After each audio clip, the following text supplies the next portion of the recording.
yang digunakan untuk promil? Banyak banget. Eh, Saran saya ibu lihat di Instagram saya deh, baca deh di sana banyak banget. Ada beberapa ibu-ibu yang sudah merapikan tulisan saya di Instagram itu, karena saya kan nulisnya sesuai dengan perasaan dan mood.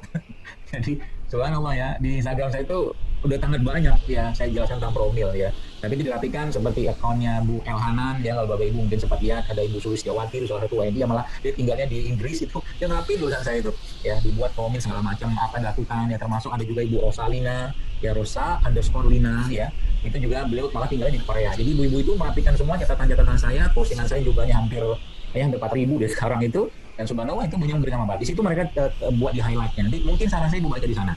Termasuk ada juga postingan saya, mungkin sekitar 3-4 bulan yang lalu lah. Itu saya bertanya kepada ibu-ibu sekalian gitu kan, bahasa saya gitu kan. Karena emang jamaah saya itu banyak kan ibu-ibu gitu kan, secara statistiknya. Terus saya, siapa di sini yang sudah berhasil hamil dengan pola saya gitu kan. Subhanallah, masya Allah ya, akhirnya ternyata ada berapa komen deh, 5.700 komen, dan itu ilmu semua loh.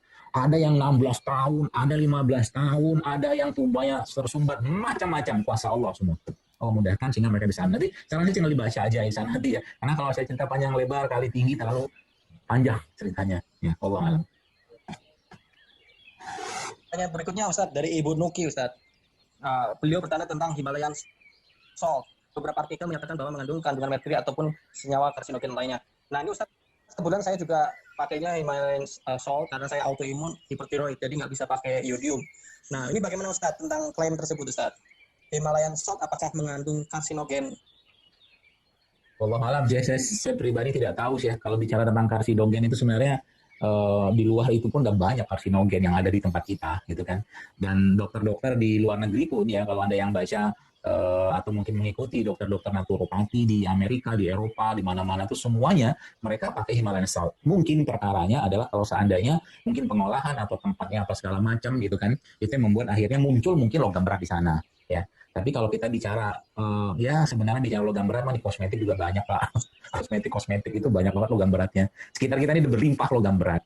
Ya bahkan sadar tidak sadar kalau kita bicara tentang gorengan saja, ya gorengan yang dimakan orang tiap hari yang pakai bungkusan, pakai kertas yang ada tintanya itu kan ada pelembung, ada timbal itu. Ya belum lagi cerita plastik loh ini. Belum lagi cerita tentang styrofoam segala macam. Banyak sekali. Kita bicara tentang sesuatu yang orang Indonesia pun nggak banyak minum atau makan itu. Nah sekarang masalahnya sekarang kalau kita pakai garam refinasi pun, ya garam refinasi kalau saya pribadi nggak mau gitu kan. Saya maunya garam non refinasi. Ya, dan sekarang cari garam non refinasi dari mana gitu kan? Ada sih garam-garam gunung, garam-garam laut yang tidak direfinasi itu ada. Ya, tapi nggak banyak orang tahu tentang itu. Dan garam Himalaya ini salah satu yang saya pahami ya, yang saya tahu juga, dulu salah satu garam yang sehat, garam yang baik. Dan memang kita butuh garam, ya butuh garam. Ya seperti itu. Jadi kalau mungkin ada klaim-klaim seperti itu, ya mungkin perlu dicari tahu dulu. Dia ngambil sumber dari mana, ya mungkin perlu ditanya juga, ya itu garam Himalaya yang mana segala macam. Ya kita nggak tahu, dan jangan samakan semua juga, gitu kan. Jadi kalau mau realnya juga, udah cek aja mah, bawa ke lab dicek gitu kan. Kalau mau apa tuh namanya mau membuktikan langsung gitu kan. Tapi kalau memang betul-betul dia diambil dari sumber yang benar gitu kan, dan tidak banyak pengolahannya, saya kira mungkin nggak sampailah muncul logam berat. Mungkin seperti itu, Allah alam. Baik, kelebihan iodium juga berbahaya ya Ustadz ya? Oh iya, mana sih kelebihan semua Pertanyaan, berlebihan semua berbahaya lah. baik Ustadz. Ada pertanyaan dari Ibu Anissa Ulfa. Assalamualaikum dokter. Anak saya didiagnosa memiliki penyakit mitokondria disease. Apa herbal yang baik untuk sakit seperti itu? Ya kita mitokondria disease. Iya, berarti selnya tidak bisa ini ya, Ustadz. Tidak bisa bereplika ya. Mitokondria disease. Wallah alam, saya belum pernah menanganinya sih ya. Saya nanti harus tanya dulu, konsul dulu ke beberapa guru-guru saya tentang itu. Ya, karena juga saya nggak tahu keluhannya ini penyakit juga agak-agak jarang kan. Dan emang kalau ada dalam ilmu yang kalau nggak tahu bilang nggak tahu. Saya emang belum tahu tentang itu, nanti mungkin saya akan cari tahu. Ya, insya Allah. Baik, pertanyaan berikutnya Ustadz. Ini dari maaf. Ini tentang tahu dan tempe. Dari Ibu Santi Lestari. Bismillah. Ustadz, benarkah tempe tahu dan kacang-kacangan tidak boleh dikonsumsi untuk pengidap asam urat?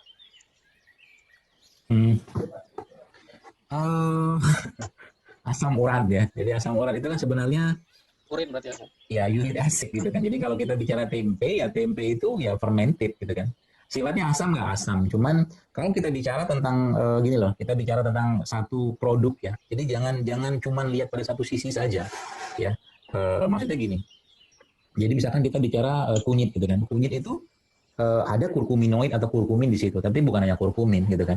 Jadi kalau sebenarnya kalau kita bicara tentang asam urat, bukan penyebab, pemicunya justru malah keseimbangan di pencernaan atau memang ada bahan-bahan tertentu yang menyebabkan orang itu akhirnya tinggi asam uratnya. Contoh misalkan kalau misalkan kita makan tempenya digoreng gitu kan, tempenya digoreng, kemudian tempenya itu digoreng, jadi makanlah seperti biasa kita makan tempe gitu kan. Ya, tiap hari makan kayak begitu. Ya, nggak salah tempenya, tapi salah minyaknya. Bukan salah minyaknya, mungkin pemicunya minyaknya tadi, minyak gorengnya itu. Tapi kalau anda makan tempenya saja, yang pernah saya ajarkan gitu kan, tempe ya udah di blender aja mah. Tempe mentah bahasa kita gitu kan, meskipun nggak mentah gitu kan, blender sama campur madu, campur kurma, campur jahe sedikit ya, itu justru malah sangat baik gitu kan. Asal jangan berlebihan. Ya seperti itu. Kacang-kacangan sebenarnya sejatinya justru malah dia sangat baik, kayak kacang almond kayak begini ya. Setahu saya, pengalaman saya pribadi pun nggak sampai menyebabkan asam urat kayak begitu gitu kan, asal makannya tidak berlebihan. Ya balik-balik ada apa namanya ya, ibarat kata mah pembawanya di situ, kayak mungkin kita bicara kacang tanah gitu kan, kacang tanah digoreng atau mungkin kacang-kacangan digoreng apa segala macam digoreng kan asam ke badan. Tepung-tepung yang digoreng, tepungnya itu sudah asam sebenarnya. Ya, jadi dalam keadaan mungkin Bapak Ibu sekalian yang masih atau mungkin tinggi asam uratnya, ya sudah jangan dikonsumsi dulu ya buat amannya gitu kan. Dan Anda mulai perbanyak puasa, ya minum air putih yang lebih banyak, kemudian rimpang-rimpangan yang hangat seperti jahe, kapulaga, serai, lengkuas gitu kan. Itu insya Allah akan sangat membantu memperbaiki metabolisme, karena asam urat itu keseimbangan kan sebenarnya. Uric acid dalam tubuh kita ada, kita butuhkan asam urat itu. Tapi kalau udah berlebihan, nah dia perlu diturunkan. Ya. Tinggal nanti Anda cari bahan-bahannya, tadi salah satunya ya. Itu juga insya Allah akan menurunkan kembali. Ya. Dan bahan-bahan yang sifatnya membentuk asam, ya, itu ya di stop atau dikurangi lah. Insya Allah akan membantu. Allah malam. Baik, pertanyaan berikutnya dari Ibu Nana. Assalamualaikum Pak Ustadz. Saya mau bertanya mengenai makanan probiotik kimchi.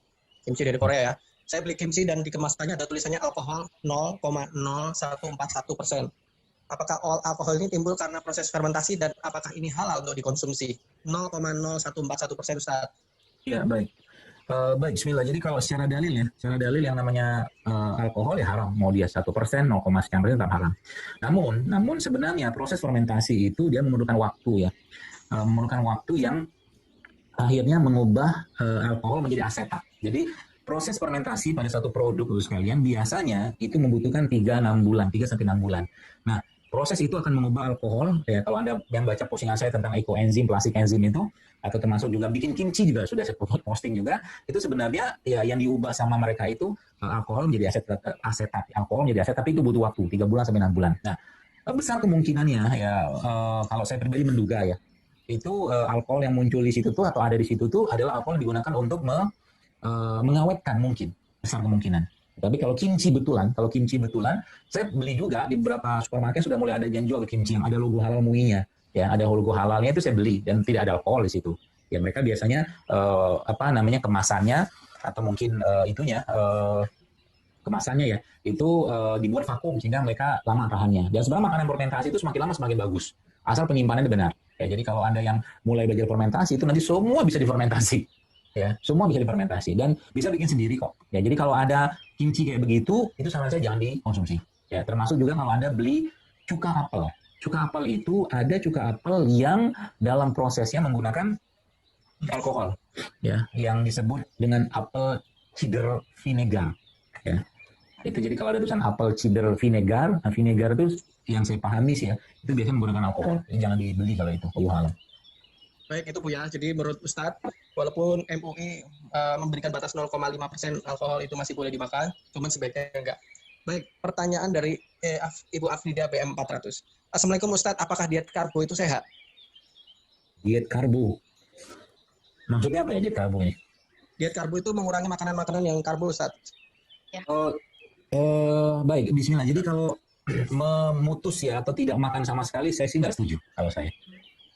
Bahan baku beberapa hormon-hormon ya itu ada karbohidrat juga, jadi Anda tetap butuh karbohidrat, tapi batasin dan kendalikan gitu kan. Jadi kalau Anda makan misalkan karbo-karbo yang simplek ya kayak nasi putih, gula putih, tepung gitu-gitu lah, itu Anda bisa ganti dengan karbo-karbo yang sehat dan banyak kok sekarang ya. Jadi saran, kalau saya pribadi tidak menyarankan, tapi kalau Anda mau silakan. Ya memang diet karbo ini akan sangat cepat menurunkan berat badan ya. yang sekarang tuh lagi mungkin nggak tahu sih masih tren atau tidak tuh yang diet keto itu kan karbo tuh Iya. itu kan. Untuk jangka panjang yang saya pahami ya itu keto tuh tidak bagus untuk dikerjakan. Jadi kalau Anda mau jangka panjang lebih baik Anda menggunakan konsepnya Rasul gitu kan. Konsep Rasul itu seperti apa? Ya mungkin kalau pandangan saya mirip-mirip dengan food combining ya. Atau kalau nggak sebenarnya cara paling mudah menjaga kesehatan yang memperbanyak puasa, mengurangi makan dan makan itu nggak usah sering-sering gitu loh. Iya betul sekali nih Ustadz. Kemarin saya waktu puasa itu berat turun 10 kilo Ustadz. Nah, saya bacakan berikutnya lagi Ustadz. Yang terakhir ada muka pertemuan lagi nih. Ini masih 10-an lebih nih Ustadz. Iya. Baik Ustadz, ini saya pilih yang paling penting ya Ustadz. Ini mungkin saya rangkum Ustadz. Ini pertanyaannya kebanyakan tentang autoimun Ustadz. Jadi saya akan tanya tentang autoimun. Jadi apa yang harus dilakukan oleh orang-orang yang autoimun Ustadz? Dan apa herbal-herbal yang terbaik? Saya juga pengidap survivor Ustadz, autoimun. Baik, bismillah. Jadi autoimun kita sudah tahu ya, gimana tubuhnya itu saling menyerang ya, sel-sel imunnya. Yang pertanyaannya kenapa mereka bisa saling menyerang? Ya, kalau Anda baca di beberapa di beberapa tulisan ya, dan saya pribadi juga menganut pemahaman itu, memang autoimun ini akarnya sebenarnya dari masalah di perut yang kita sebut dengan leaky gut.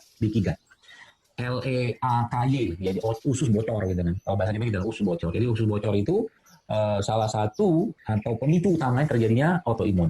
Ya, pertanyaannya usus bocor itu dari mana ceritanya? Gitu kan? Ya tentunya dari stres, ya pikiran yang berlebihan, ya kemudian atau mungkin hal-hal yang berhubungan dengan keimanan juga itu bisa atau menjadi salah satu pemicu autoimun. Ya, autoimun. Nah, maka kunci pertamanya adalah bagi yang autoimun ya, kalau saya menyarankan ya Anda mulai memperbanyak puasa-puasa sunnah. Sholat taubat, ya meruqyah diri Anda, ya meruqyah diri sendiri juga bisa kok, insya Allah. Kemudian minum air zam-zam, ya salah satu yang terbaik yang Anda bisa kerjakan. Kemudian bekam juga salah satu yang sangat baik digunakan untuk memodulasi atau mengatur lagi sistem imun, ya itu. Nah kemudian ada beberapa jenis rimpang-rimpangan ya, termasuk yang bahan utamanya itu serai ya, yang saya pribadi banyak mendapatkan penderita autoimun yang ketika mulai merutinkan minum serai ini ya. Serai dan jahe salah duanya itu ternyata perbaikannya sangat baik ya. Di samping mungkin ibu bapak sekalian bisa mulai memasukkan probiotik ya, karena probiotik ini termasuk yang kalau dalam penelitian atau mungkin buku-buku yang saya baca ada juga sangat baik untuk mengatasi leaky gut atau usus bocor tadi. Ya, usus bocor tadi penyebab utamanya Pak, salah satunya adalah gluten. Gluten itu makanan-makanan berbasiskan tepung ya, itu salah satunya. Itu saya pahami Ibu sekarang. Jadi insya Allah itu sangat membantu ya. Dan makanan-makanan yang biasanya memicu autoimun itu dihindari dulu, benerin perutnya, perbaiki puasa sunnah ya, makan makanan herbal-herbal yang sifatnya sudah dijelaskan dalam Al-Quran ataupun dijelaskan oleh baginda Nabi SAW, insya Allah akan membantu. Dan itu testimoni juga ada di beberapa akun yang saya sampaikan tadi, yang mereka alhamdulillah bisa survive. Termasuk juga kemarin saya ada Zoom webinar dengan salah satu ibu Kapolres di daerah Sumatera Selatan, itu beliau juga autoimun ya, dan ternyata bisa sangat perbaikan di tubuh beliau yang insya Allah ya. Demikian usiakan, mohon maaf kalau ada yang kurang dari apa yang saya sampaikan, semoga bermanfaat dan semoga bisa diterapkan, dan semoga Anda juga bisa menyampaikan ini kepada orang-orang di sekitar Anda, keluarga Anda, sehingga nanti negeri ini lebih banyak lagi yang sehat dengan mudah, dengan murah, bahkan dengan gratis, dengan apa yang sudah Allah jelaskan dalam kitabnya yang mulia dan dijelaskan oleh baginda Nabi SAW. Mohon maaf mungkin kalau ada yang salah kata sikap. Terima kasih. Assalamualaikum warahmatullahi wabarakatuh. شكرتم لأزيدنكم ولئن كفرتم إن عذاب